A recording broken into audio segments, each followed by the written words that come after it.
Hi all, welcome to my YouTube channel. എല്ലാവർക്കും Ancy tech YouTube ചാനലിലേക്ക് സ്വാഗതം. നമ്മുടെ ഇലക്ട്രിക്കൽ ക്വസ്റ്റ്യൻ ബാങ്ക് സീരീസ് 16 ആണ് ഇന്ന്. നമുക്കറിയാം ഈ ക്വസ്റ്റ്യൻ ബാങ്കിലുള്ള ക്വസ്റ്റ്യൻസ് എല്ലാം നിങ്ങളുടെ assistant electrical inspectorate, assistant engineer, pump operator, അതുപോലെ ഇലക്ട്രീഷ്യൻ, IT ഇലക്ട്രീഷ്യൻ എക്സാംസിനെല്ലാം യൂസ്ഫുൾ ആയിരിക്കും.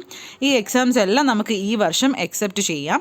ഓക്കെ, നമ്മളപ്പം ഇതിൻ്റെ നമ്മൾ കോച്ചിങ് എല്ലാം കൊടുക്കുന്നുണ്ട് ഓൺലൈനായിട്ട്. എല്ലാത്തിൻ്റെയും പുതിയ ബാച്ചസ് ഒക്കെ കറൻ്റ് റണ്ണിങ് ആണ്. സോ ഇൻട്രസ്റ്റ് ആയുള്ളവരെല്ലാം കോൺടാക്ട് ചെയ്യാം. ഓക്കെ, അപ്പോൾ നമുക്ക് ഇന്നത്തെ ക്ലാസ് നമുക്ക് നോക്കാം. First question, in a vibrating reed frequency meter, the natural frequencies of two adjacent needles have a difference of, ഇത് നമ്മുടെ മെഷർമെൻറ്റ്സ് ഇലക്ട്രിക്കൽ മെഷർമെൻറ്റ് സെക്ഷനിൽ വരുന്നതാണ്. ഒരു വൈബ്രേറ്റിംഗ് റേറ്റ് ഫ്രീക്വൻസി മീറ്ററിൽ ദ നാച്ചുറൽ ഫ്രീക്വൻസി ഓഫ് രണ്ട് അഡ്ജസൻ്റ് ആയിട്ടുള്ള നാച്ചുറൽ ഫ്രീക്വൻസി എന്ന് പറയുന്നത്, അതിൻ്റെ ഡിഫറൻസ് എന്ന് പറയുന്നത് എത്രയാണെന്ന് ചോദിച്ചിട്ടുള്ളത്. എത്രയാണ്? 0.5 ഹേർട്സ് ആണ് ഒരു വൈബ്രേറ്റിംഗ് റേറ്റ് ഫ്രീക്വൻസി മീറ്ററിൻ്റെ നാച്ചുറൽ ഫ്രീക്വൻസിയുടെ ഡിഫറൻസ് എന്ന് വെച്ചാൽ. അപ്പോൾ നമ്മൾ ഫ്രീക്വൻസി മീറ്ററിനെ കുറിച്ച് നമ്മൾ തിയറി ക്ലാസ്സിൽ പഠിക്കുന്നുണ്ട്. ഓക്കെ, അടുത്ത രണ്ടാമത്തെ question, instruments the term artificial ageing is associated with. ഏത് ഇൻസ്ട്രുമെൻറ്റിലാണ് ആർട്ടിഫിഷ്യൽ ഏജിങ് എന്ന ഒരു ടേം ചെയ്തു വരുന്നതെന്ന്? ഏത് ഇൻസ്ട്രുമെൻറ്റിലാണ്? പെർമനൻറ്റ് മാഗ്നറ്റ്സിലാണ്. ഏതാണ്? 2A ആണ് ആൻസർ, പെർമനൻറ്റ് മാഗ്നറ്റ്സ്.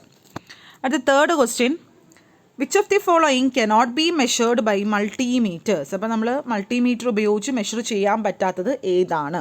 അപ്പോൾ നമ്മുടെ മൾട്ടിമീറ്ററിനെ കുറിച്ച് നമ്മൾ ഡീറ്റെയിൽ ആയിട്ട് പഠിച്ചിട്ടുണ്ട്. എന്താണ് മൾട്ടിമീറ്റർ, അതിൻ്റെ വർക്കിംഗ്, അത് റിലേറ്റഡ് ആകുന്ന കുറേ ഫിഗേഴ്സ് വെച്ച് നമ്മൾ പഠിച്ചിട്ടുണ്ട്, ടൈപ്സ് ഇതൊക്കെ നമ്മൾ പഠിച്ചു. ഇതിൽ മൾട്ടിമീറ്റർ ഉപയോഗിച്ച് മെഷർ ചെയ്യാൻ പറ്റാത്ത ഏതാണ്? It is frequency. അടുത്ത നാലാമത്തെ question, dash type instruments can have full scale deflection of 300 degrees. ഏത് ഇൻസ്ട്രുമെൻറ്റിലാണ് full scale deflection of 300 degree ഉള്ളത്? ഏത് ഇൻസ്ട്രുമെൻറ്റിലാണ്? ഇറ്റ് ഈസ് ഇൻഡക്ഷൻ ടൈപ്പ് ഇൻസ്ട്രുമെൻറ്റ്സിലാണ്. അഞ്ചാമത്തെ question, the phenomenon of creeping occurs in. Creeping എന്ന ഫിനോമിനൻ ഒക്കർ ചെയ്യുന്ന ഏതിലാണ് വരുന്നത്? It is for watt hour meters. അടുത്ത ആറാമത്തെ question, which of the following resistance is shown by a needle in a megger not in operation.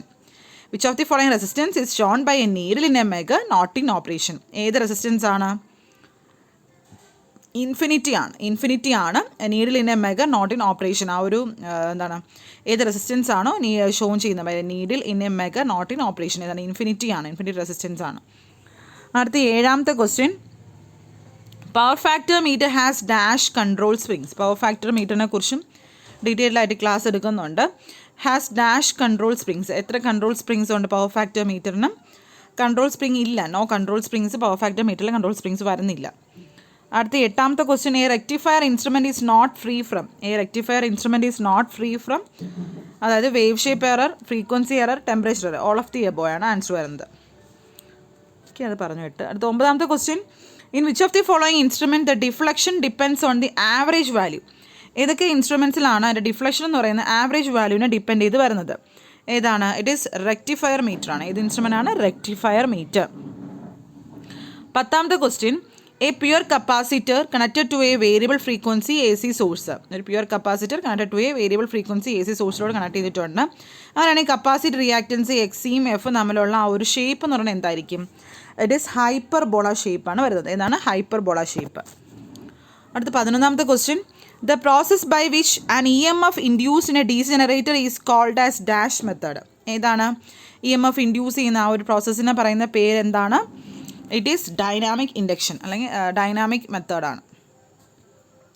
12ാമത്തെ question, armature reaction of an unsaturated DC machine is.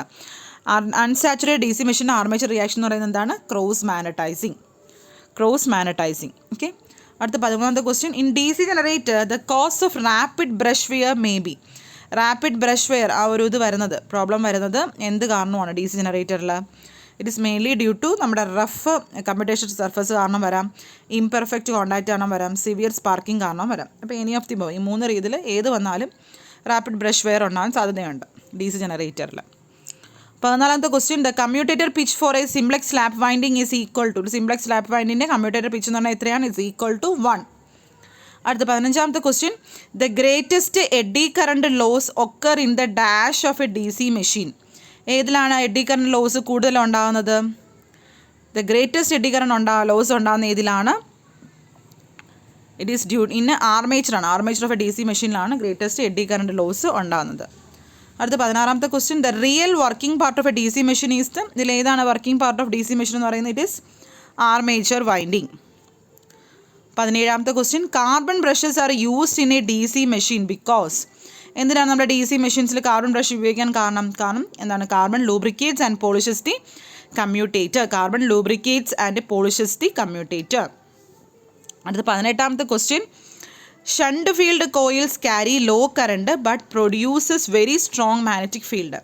This is due to dash. Shunt field coils low കറണ്ടാണ് carry ചെയ്യുന്നത്, പക്ഷേ എന്താണ്? Strong magnetic field produce ചെയ്യുന്നുണ്ട്. Why? Because it is due to large number of turns. 19ാമത്തെ question, the formula to find out the quantity of electricity. Quantity of electricity കാണാനുള്ള formula എന്താണ്? It is current into time. അടുത്ത 20ാമത്തെ question, constant wire is used for making rheostat because. കോൺസ്റ്റാൻറ്റ് wire ഉപയോഗിച്ചാണ് നമ്മുടെ rheostat ഉണ്ടാകുന്നത്. കാരണം എന്താണ്? Because it has no change in resistance when temperature vary ചെയ്താലും റെസിസ്റ്റൻസിന് മാറ്റം വരുന്നില്ല. അടുത്ത 21 നമുക്ക് കുറച്ച് ഇലക്ട്രോണിക്സ് നോക്കാം. A UJT exhibit negative resistance region. എവിടെയാണ് UJT negative resistance region exhibit ചെയ്യുന്നത്? എന്താണ്? ബിറ്റ്വീൻ പീക്ക് ആൻഡ് വാലി പോയിൻറ്റ്സിലാണ്. അടുത്ത ക്വസ്റ്റ്യൻ, ഇനാണ് UJT the maximum value of charge in resistance associated with. UJTക്കകത്ത് maximum value of charge in resistance എന്തുവരെയാണ് associate ആയിട്ടുള്ളത്? It's mainly due to associated with peak point ആണ്. Associated with peak point. അടുത്ത 23ാമത്തെ question, a power semiconductor may undergo damage due to. എങ്ങനെയാണ് ഒരു power semiconductor damage ആവുന്നത്? Due to എന്ത് കാരണം? Due to high DI/dt. DI/dt കൂടുതലാണെങ്കിൽ, rate of change of current with respect to time value കൂടുതലാണെങ്കിൽ എന്താണ്? Power semiconductor damage ആവും. A triac is equivalent to. Triac എന്തിന് equivalent ആണ്?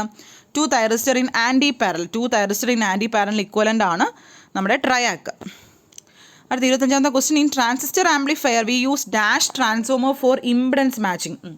നമ്മൾ ട്രാൻസിസ്റ്റർ ആംപ്ലിഫയറിൽ ഇംപെഡൻസ് മാച്ചിങ്ങിൽ ഉപയോഗിക്കുന്ന ട്രാൻസ്ഫോമർ ഏതാണ്?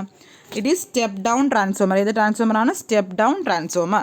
ഓക്കെ, അപ്പോൾ ഇന്നത്തെ 25 ക്വസ്റ്റ്യൻസ് വന്നിട്ടുണ്ട്. പഠിക്കുക, എഴുതിയെടുക്കാം. Okay, thank you. എല്ലാവരും ചാനൽ സബ്സ്ക്രൈബ് ചെയ്യുക, ഫ്രണ്ട്സിന് ഷെയർ ചെയ്യുക, ഇഷ്ടപ്പെട്ടാൽ ലൈക്ക് ചെയ്യുക. Okay, thank U.